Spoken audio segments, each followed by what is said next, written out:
when we made the decision to invade Iraq, we really took our eye off of the focus of Afghanistan. We took the focus off of the leadership, the capabilities, the resources, and moved it to Iraq. That time we lost did great damage to Karzai's government and to our interests. The longer we are there, the more difficulties.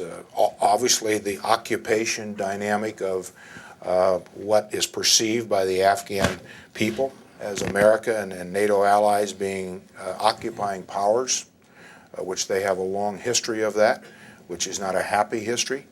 I think our purpose and our involvement is different from what the Russians were there for, or the Soviets.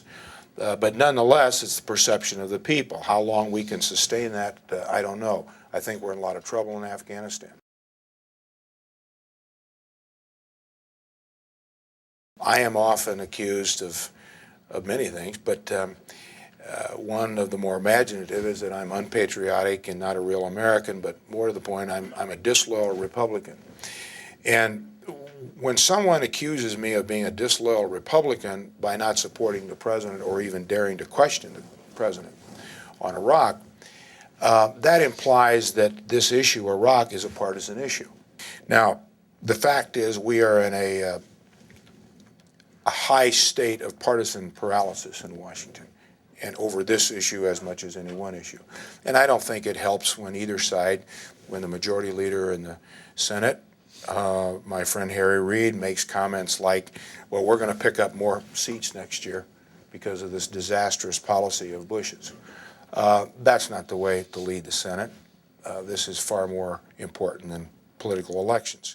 And unless we are responsible enough to turn some of that around from both sides, then we will go into an election at a very critical time in the history of our world, at a very dangerous, complicated time, that will essentially make foreign policy decisions and issues and elect a new president and a new Congress on an issue that should not be polarized and paralyzed for rank partisanship. And that's unfortunately where I think we will go unless we're able to come to our senses. Currently, there are 10 Republican candidates for the presidential nomination of the Republican Party. Quite a few observers have mentioned that we need an 11th. Well, I thought Fred Thompson would be the 11th name, but I don't know what Fred's going to do.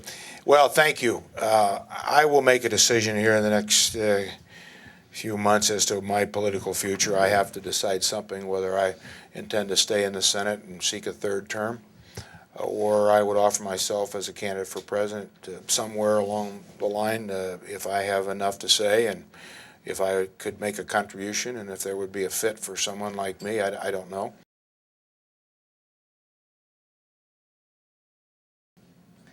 We had to agree that we wouldn't require inspection of India's military nuclear facilities.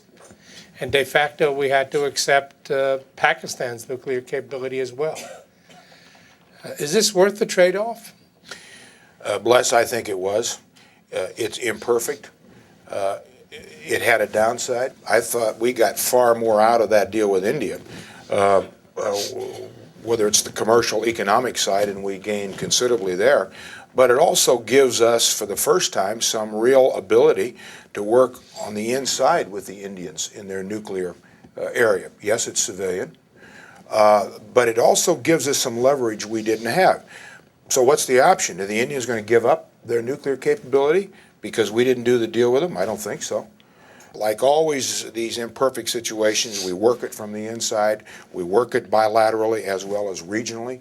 But overall, I supported the deal, recognizing that there was a downside, and what you just noted with Pakistan was part of it. The fact is, Musharraf rides on a very, very dangerous, unsteady tiger. And that tiger could turn around and devour the president at any time. And I don't think that what comes next is going to necessarily be in the interest of America or stability in that part of the world, including any nuclear stability.